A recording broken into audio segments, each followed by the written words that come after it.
हिस्सा है सल्तनत ऑफ रिलन का, जहां ताजो तख्त पर किंग फ्रेडरिक और क्वीन हेलेना बैठते थे। दोनों की जिंदगी एक दूसरे के लिए ठहराव, मोहब्बत, भरोसा और शुक्र का पैगाम थी। महल में मुस्कुराहटें थी, साजो सामान की भरमार थी, वफादार रियाया थी, मजबूत लश्कर और भरा खजाना मौजूद था। महल की ऊंची फसीलें दुश्मनों को दूर रखती थीं। रातें अमन में और दिन आसाइश में गुजरते थे। गोया सल्तनत में हर नेमत उतर चुकी थी, सिवाय एक के, औलाद। ये वो खला था जिसकी गूंज महल के हर कमरे में सुनाई देती। मलका के बाग में बाहर का मौसम आता तो दरख्त फूलों से लद जाते, मगर बच्चों के लिए रखा गया झूला खामोश लटका रहता। बादशाह शाम के वक्त बालकनी से नीचे खेलते हुए बच्चों को देखकर लम्हा भर ठहर जाता।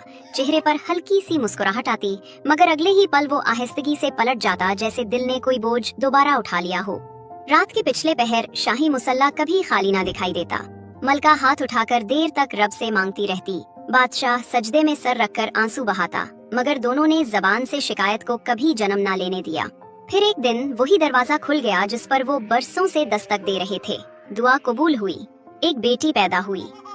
जैसे ही उसकी पहली रोने की आवाज ने महल के सतूनों को छुआ, सल्तनत जश्न में डूब गई। तोपे चले, चरागे रोशन हुए, घंटियां बजीं और हर कूचे में मिठाई बांटी गई। बाजारों में बातों और तहकहों का शोर बढ़ गया और महल के हर दरवाजे से यूं महसूस होता था जैसे उम्मीद का नूर अंदर से बाहर बह रहा हो। महल में एक औरत रहती थी, नैनी मार्गरेट। बज़ाहिर वो एलियाना की देखभाल पर मामूर थी, मगर उसके दिल में एक पुरानी हसरत पुल रही थी, जो ऐशो इज्जत ये बच्ची देखेगी। काश यही नसीब मेरी रोज़लिन को मिलता। शहजादी की पैदाइश के फौरन बाद मलका शदीद कमजोरी और बुखार में मुब्तला हो गई।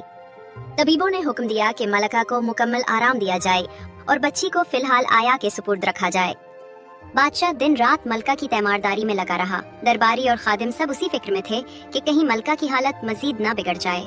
यूं महल की तवज्जो खुशी के शोर के बावजूद एक कमजोर सांस लेती मलका के गिर्द समेट गई। उन्हीं 2-3 दिनों में जब किसी को बच्ची की खबर लेने की भी फुर्सत न रही, मार्गरेट के दिल में वही पुरानी ख्वाहिश अंगारे की तरह दहक उठी और उसने एक फैसला कर लिया। रात के आखिरी पहर जब महल पर सन्नाटा छा गया और पहरेदार अपने चक्कर में थे, मार्गरेट ने अपने छोटे कमरे में जाकर अपनी नौमौलूद बच्ची रोज़लिन को उठाया और उसे शाही झूले में लिटा दिया। फिर असली शहजादी एलियाना को रोज़लिन जब भी उसे नजर आती, हंसती और जहर भरी आवाज में कहती, कितनी अजीब हो तुम, ना काम आता है ना बात, लगता है तुम्हारी माँ भी कोई नौकरानी ही रही होगी। एलियाना हर बार चुप रहती। वो यही समझती थी कि वो वाकई खादमाओं ही के घर की बेटी है। उसे नहीं मालूम था कि वो दरअसल किस खून की वारिस है। वक्त गुजरता गया। असल शहजादी एलियाना, जो अब जवान नौकरानी समझी जाती, दिन रात मेहनत करती, महल की राहदारियों को चमकाती, बावर्ची खाने में आग के पास खड़ी खड़ी हाथ जलवा बैठती और रात को थकन से फर्श पर सो जाती। किसी ने कभी उसकी जात पर सवाल न किया। उन्हीं दिनों सल्तनत की शुमाली सरहद पर दुश्मनों की फौजें हरकत में आईं। किंग फ्रेडरिक ने अपने लश्कर के साथ महाज पर जाना जरूरी समझा। जंग पर रवानगी से पहले बादशाह ने मलका हेलेना से कहा, जब तक मैं लूट ना आऊं, रोज़लिन का ख्याल रखना, ये हमारी इकलौती निशानी है। मलका ने सर झुकाकर आमीन कह दी। उसे क्या पता था कि जिस बच्ची को वो गले से लगा रही है वो उसकी नहीं, और जो दरवाजे की दहलीज पर पानी का डोल लिए खड़ी है वही उसका खून है। बादशाह के रुखसत होने के चंद हफ्तों बाद क्वीन हेलेना शदीद बीमार पड़ गईं। बुखार बढ़ता गया, जिस्म कमजोर होता गया। शाही हकीमों ने मशवरा दिया कि मलका को फौरी खून की जरूरत है, तो शाही तबीब ने फौरन रोज़लिन को बुलाया कि वही शहजादी समझी जाती थी और खून का पहला नमूना उसी का लिया जाना था। मगर रोज़लिन ने चेहरा मोड़कर गुरूर भरे लहजे में कहा, मैं अपनी रगें नहीं कटवाने वाली। मलका ठीक हो जाएंगी तो ठीक, मेरी जान उनसे ज्यादा कीमती है। तबीब ने घबराकर फिर भी बासरार उसका नमूना लिया और वही करीब बैठकर फौरन जांच की। कुछ देर बाद उसने सर्द लहजे में ऐलान किया, नहीं, ये खून मेल नहीं खाता, मलका का जिस्म उसे कबूल नहीं करेगा। अब तबीब ने हुक्म दिया कि बाकी मौजूद नौकरानियां और खादमाएं भी एक सफ में आ खड़ी हों कि शायद उनमें से किसी का खून काम आ जाए। और वहीं एलियाना भी उन सफों में खामोश खड़ी थी, बगैर जाने के तकदीर अब अपना पहला दरवाजा उस पर खोलने वाली है। रोज़लिन का खून न मिला तो टीम ने महल की हाजिरी में खड़ी खादमाओं का खून टेस्ट करना शुरू किया। एलियाना का खून मलका के खून से 100% मुताबिकत रखता था। डॉक्टर हैरान रह गया। मलका ने आंखों में नमी लिए सर उठाया और आहिस्ता कहा, बच्ची तुम कौन हो? एलियाना ने सादा सा जवाब दिया, मैं कौन हूँ मुझे नहीं मालूम, बस इतना जानती हूँ कि मैं खादमा हूँ और अगर मेरा खून काम आए तो ले लीजिए, मलका सलामत। और उसी रोज इलियाना का खून मलका की रगों में दौड़ा और चंद दिनों में मलका सेहतयाब होने लगी।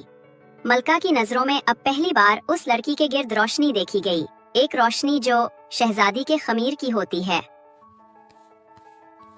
जैसे ही मलका ठीक होने के करीब आए, वो सच जानने के लिए मार्गरेट को बुलाना चाहती थी, मगर मार्गरेट ने कमाल चालाकी से एक और वार कर दिया।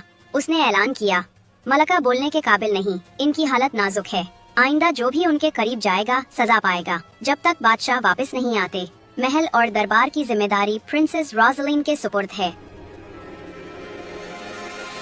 फिर उसने 2 सिपाहियों को हुक्म दिया कि मलका और इलियाना को आराम के बहाने अंदर वाले कमरे में भेज दिया जाए, और जैसे ही दरवाजा बंद हुआ, ताला चढ़ा दिया गया। मलका अंदर कैद, असल शहजादी अंदर कैद, और महल के बाहर मार्गरेट ऊंची आवाज में बोल रही थी, जब तक बादशाह नहीं आते हुक्म मेरा चलेगा, मैं हूँ शाही निगरान। महल ने सर झुका लिया, क्योंकि जुल्म हमेशा पहले दिन नहीं पहचाना जाता। कमरे में अंधेरा था, सिर्फ दीवार के कोने में रखी एक छोटी सी तेल की लो जल रही थी। क्वीन हेलेना थकन और हैरत के दरमियान लेटी थीं, और इलियाना खामोशी से फर्श पर बैठी थी।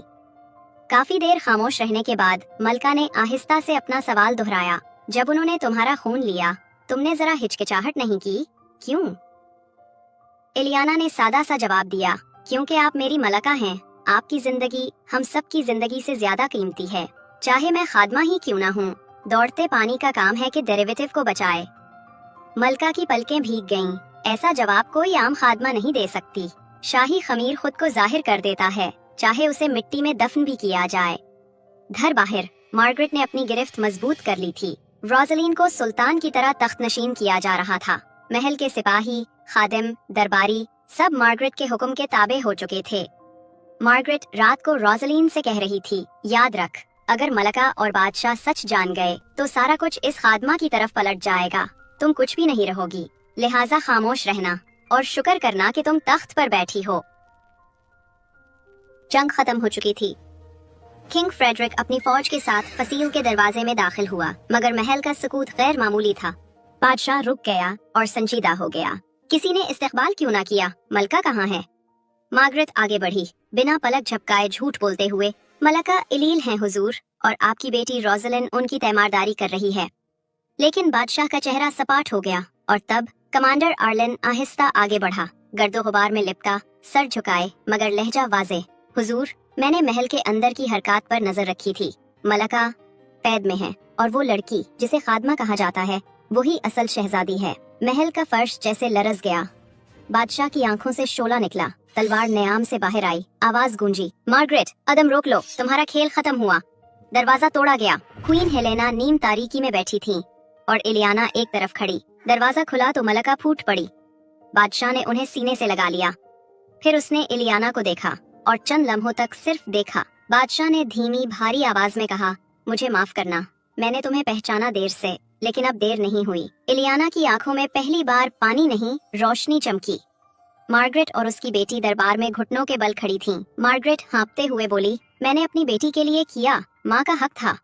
बादशाह ने गरज कर काट दिया, हक नहीं, खयानत। तुमने सल्तनत, मलका, बादशाह और एक नौमौलूद की किस्मत चुराई। ये जुर्म माँ नहीं, गासिब करती है। रोज़लिन रो रही थी। हुक्म हुआ, मार्गरेट को उम्र कैद। रोज़लिन को दारुल इलाज भेज दिया गया, ताकि वो बाकी उम्र लोगों की खिदमत करके सीखे इंसानियत क्या है। कुछ दिन बाद शाही ऐवान भरा हुआ था। बादशाह ने सबके सामने ऐलान किया, आज हम अपनी हकीकी वारिस प्रिंसेस एलेना एवरलिन को तख्ते विलायत सौंपते हैं। मलका ने एलियाना के सर पर ताज रखा तो पूरा दरबार एक आवाज हुआ, तराने, फूल, और वो हुआ जिसमें बरसों बाद सुकून था। एलियाना ने सबके सामने पहली बार कहा, मैंने जिंदगी खिदमत में गुजारी है, और अब भी मेरा वादा है, मैं उसी दिल से हुकूमत करूंगी जिस दिल से मैंने फर्श धोया था। तख्त खिदमत से बदलता नहीं, खिदमत तख्त को मानी देती है।